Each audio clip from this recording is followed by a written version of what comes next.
बार की बात है, एक नगर में धनिया नाम का लालची बनिया रहता था। उसके पास मीठे पानी का एक कुआं था। वह अक्सर ही सीधे साधे लोगों को अपनी चतुराई से लूटा करता था। एक दिन सीधे ब्राह्मण ने कुएं को खरीदने की इच्छा जताई। बनिए को ब्राह्मण का प्रस्ताव पसंद आया। उसने मन में विचार किया, क्यों न कुएं के सारे ही लाभ उठाए जाएं। यह सोचकर बनिए ने वह कुआं उस ब्राह्मण को बेच दिया। अगले दिन ब्राह्मण उस कुएं से पानी भरने पहुंचा तो बनिया ने कहा, अरे ओ ब्राह्मण, रुको, तुम कुएं से पानी नहीं भर सकते। ब्राह्मण ने जवाब दिया, मान्यवर, यह कुआं तो मैंने आपसे कल ही तो खरीदा था। अब इसका मालिक तो मैं हूँ, तो भला मैं स्वयं कुएं से पानी क्यों नहीं भर सकता। ब्राह्मण की बात सुनकर बनिया बोला, याद है, कुआं तो तुम्हारा ही है, लेकिन तुम इस कुएं से पानी नहीं भर सकते। तुमने मुझसे कुआं खरीदा है, कुएं का पानी नहीं।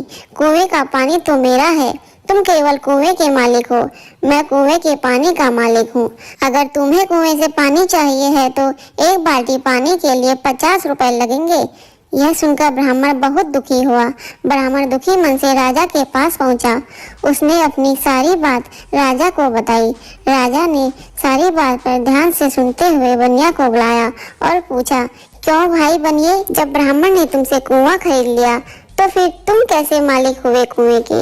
राजा की बात सुनकर बनिया बोला, ब्राह्मण ही कुएं का मालिक है महाराज, लेकिन ब्राह्मण ने मुझसे केवल कुआं खरीदा है। उस कुएं का पानी का मालिक तो मैं ही हूँ। राजा बनिया की बेईमानी को समझ गया। उसने बनिए से पूछा, वह कुआं तो ब्राह्मण का है ना, और उस कुएं का पानी आपका है। राजा की बात सुनकर बनिया बड़ा खुश हुआ और खुश होकर बोला, जी महाराज। अब राजा बोले, जब कुआं ब्राह्मण ने खरीद लिया और कुएं का मालिक जब ब्राह्मण है, तो आपने अपना पानी ब्राह्मण के कुएं में क्यों रखा हुआ है। आप अपना सारा पानी वहां से निकाल लें।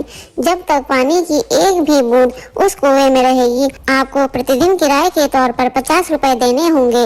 राजा का न्याय सुनकर बनिया बिल्कुल हक्का पक्का रह गया और ब्राह्मण राजा के न्याय से खुश हो गया। अब बनिया को राजा की बात समझ आ गई। वह समझ गया कि उसकी बेईमानी अब राजा के सामने खुल गई है। अब बनिया राजा के चरणों में गिरकर माफी मांगने लगा। मुझे क्षमा कर दीजिए महाराज, मुझसे बहुत बड़ी गलती हो गई। मैंने लालच में आकर ऐसा अपराध किया है और मैं भविष्य में ऐसा कभी कोई गलत काम नहीं करूँगा। बनिए की बात सुनकर राजा बोला, इस बार तो मैं तुम्हें माफ कर रहा हूँ, लेकिन दोबारा किसी को इस तरह परेशान किया तो कारागार में डाल दूंगा। राजा के न्याय से ब्राह्मण को न्याय मिला। ब्राह्मण राजा की जय जयकार करता हुआ महल से बाहर अपने घर आ गया।